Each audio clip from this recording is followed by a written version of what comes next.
تارا سنگھ سے پوچھا کہ اب تم کیسا محسوس کر رہے ہو؟ اس نے کہا میں بہت زبردست محسوس کر رہا ہوں، کیونکہ میں پاکستان آرمی کا افسر بن گیا ہوں، اور اب ایک ہی شوق ہے کہ جس طرح میں پہلا پاکستان آرمی کا سکھ افسر بنا ہوں، اسی طرح پہلا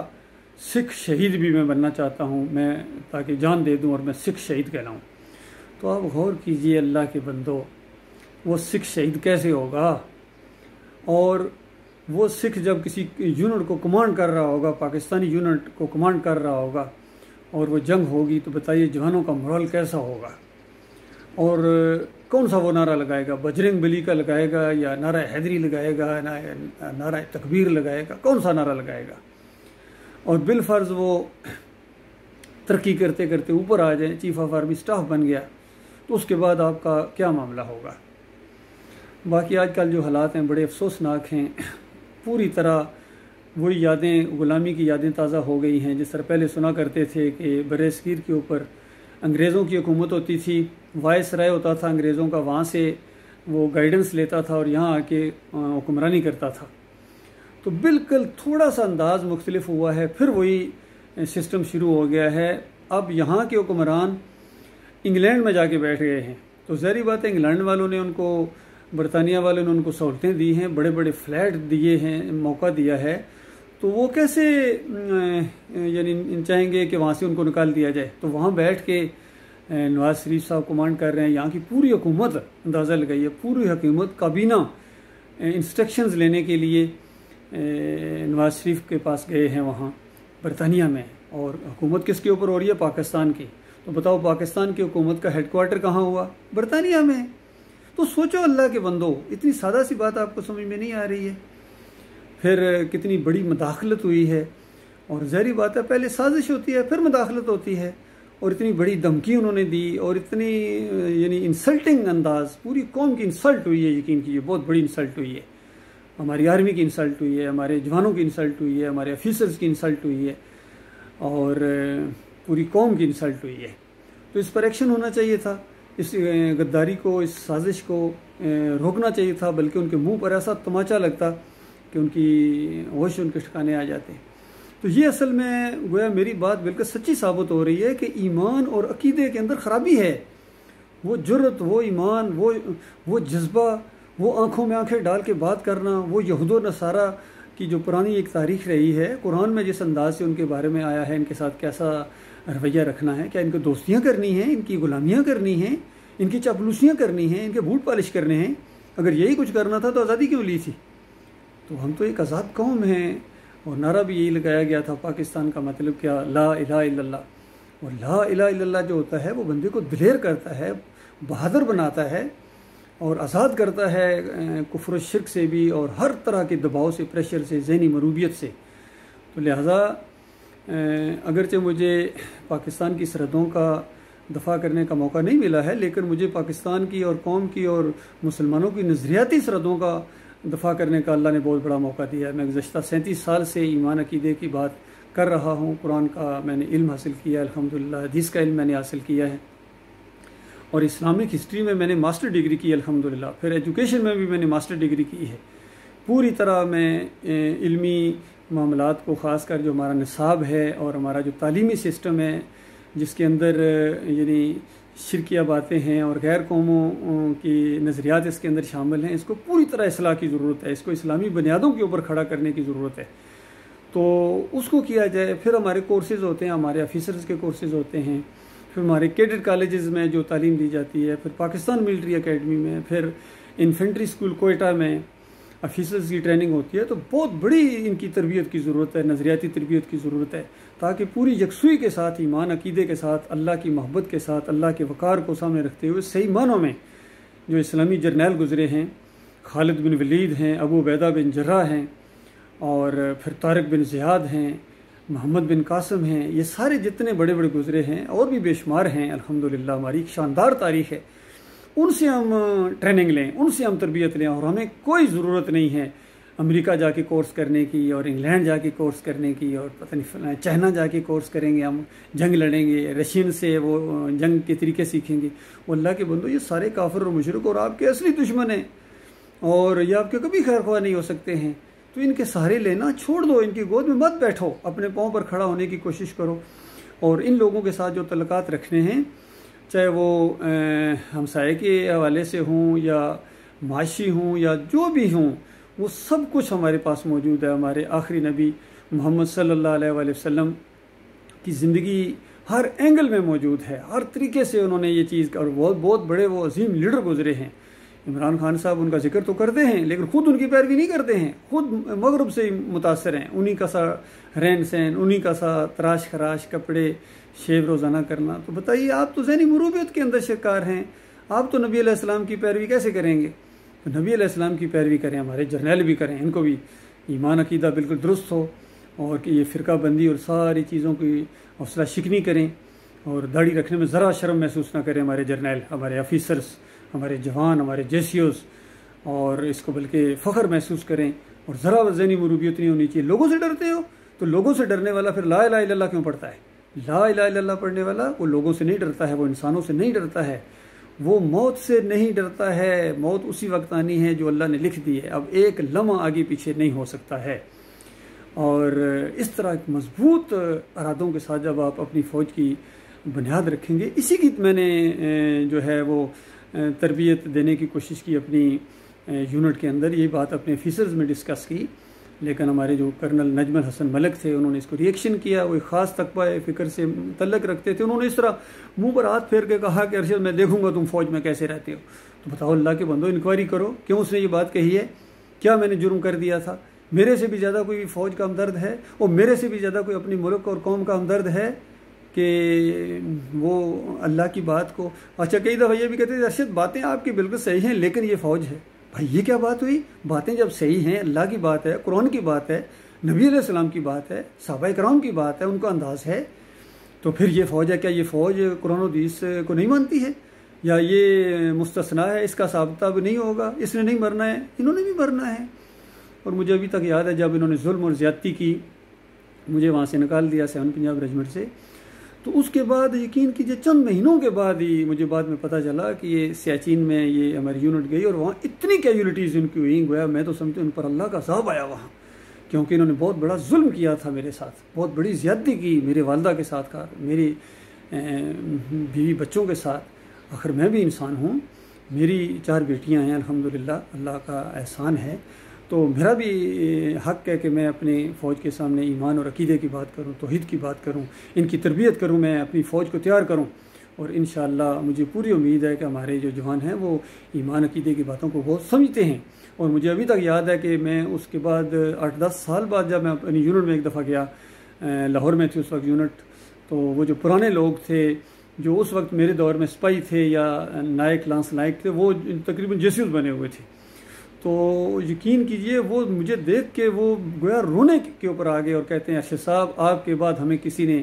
اس انداز سے نہیں لیا ہے جس طرح آپ ہمارے پاس بیٹھ جایا کرتے تھے، ہمارے پاس بیٹھ کے چائے پی لیتے تھے، اور آپ نے افسری اور جوانوں کا فرق نہیں محسوس ہمیں ہونے دیا تھا۔ تو وہ دور ہمیں یاد آتا ہے۔ تو اللہ جانتا ہے یہ قوم پیاسی ہے۔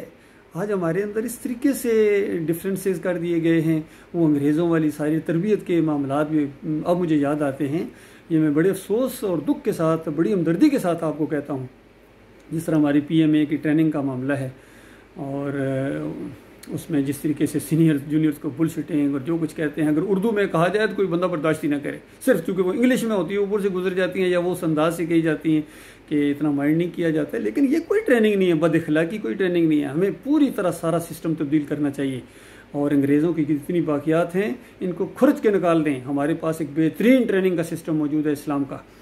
اس کو ہم اپنائیں، اور ہم اپنے آفیسرز کے اندر، جوانوں کے اندر ایمان، جذبہ، توحید، رد شرک اور جہاد کا جذبہ، یقین کیجئے یہ جو بات میں کر رہا ہوں آپ کے جوان زیادہ مضبوط ہوں گے، اور انشاءاللہ اس ایمان عقیدے کے ساتھ جو بھی مرے گا، چاہے ملکی سرحدوں کی حفاظت کرتے ہوئے مرے، چاہے اندرونی معاملات ان باغیوں اور انتشاریوں اور ان جو دہشت گرد ہیں مذہبی، ان کے ساتھ مقابلہ کرتے ہوئے جو فوت ہوں گے، شہید ہوں گے اللہ کے راستے میں، وہ براہ راست جنتوں میں پہنچیں گے انشاءاللہ۔ تو میں پوری طرح تیار ہوں، دوبارہ مجھے کسی جگہ بلایا جا سکتا ہے، میں ہر جگہ ہر پلیٹ فارم کے اوپر اپنی یہ بات نہ صرف کرنے بلکہ ثابت کرنے کے اوپر پوری اہلیت رکھتا ہوں، اور مجھے سے پورا فائدہ اٹھاؤ، اپنے جوانوں کی ٹریننگ میں، پاکستان ملٹری اکیڈمی میں مجھے موقع دو لیکچر دینے کا، اپنے اسٹاف کالج میں موقع دو مجھے، اور کیڈٹ کالجز میں ایک میں موٹیویشن اسپیکر ہوں الحمدللہ، اللہ نے مجھے صلاحیت دی ہے، اور یہ صلاحیت صرف اور صرف ایمان کی وجہ سے میرے اندر آئی ہے، اللہ نے دی ہے، میرے مالک نے مجھے دی ہے، اور انشاءاللہ ایک مضبوط فوج، اللہ کے بندوں ہم ایٹمی پاور ہیں، کوئی معمولی بات ہے، کمانڈو دستے ہیں، زبردست ہماری فوج ہے، میں فوج کو اندر سے جانتا ہوں، اور میں اپنے سویلین بھائیوں کو بھی کہہ دوں کہ یقین کرو فوج کبھی غیر ضروری مداخلت نہیں کرتی ہے، سیاست کے اندر نہیں کرتی ہے، یہ حالات بن جاتے ہیں، زبردستی گھسیٹتے ہو ان کو، اور فوج کبھی ایسے آدمی کے اوپر دہشت گردی کا الزام نہیں لگاتی ہے، باغی کا الزام نہیں لگاتی ہے، غداری کا الزام نہیں لگاتی ہے، جو صحیح معنوں میں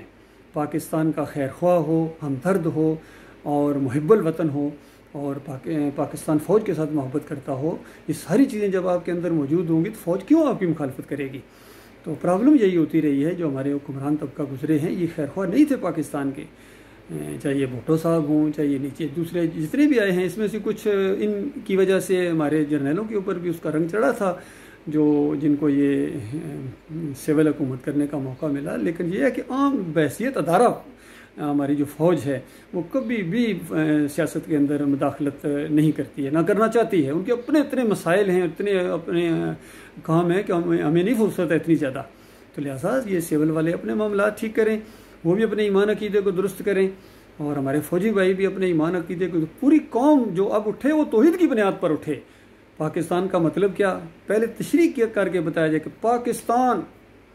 پاک سرزمین، یہ پاک سرزمین تب پاک ہوگی جب شرک کا خاتمہ ہوگا، شرک کا کلا کما ہوگا، تب یہ صحیح معنوں میں پاک ہوگی، اور اگر ایک شرک بھی ابھی باقی ہے تو پھر یہ پاک نہیں ہے، یاد رکھیے۔ جس طرح سمندر کے اندر بھی اگر آپ ایک قطرہ پیشاب کا ڈال دیں تو کیا وہ پاک رہتا ہے؟ ناپاک ہو جائے گا۔ یہ مسئلہ ہے، اس مسئلے کو سمجھنے کی کوشش کرو میرے پیارے بھائیوں، اللہ تعالیٰ غور و فکر کرنے کے، اور میری باتوں کے اوپر پازیٹیولی سوچو۔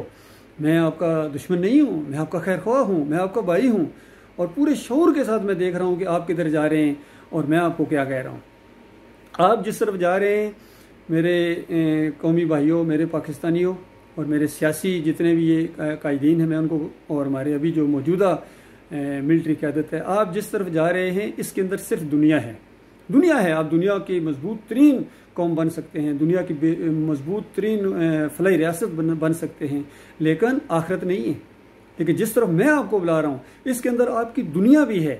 اور آپ کی آخرت بھی ہے، اور یقین کرو میرے پاس پورا پلاننگ موجود ہے، پوری پلاننگ بالکل پریکٹیکلی کرنے کی صلاحیت میں رکھتا ہوں، اس کے اینڈ تک پہنچانے کی صلاحیت رکھتا ہوں الحمدللہ، اللہ کے فضل و کرم سے۔ آپ کے قرضے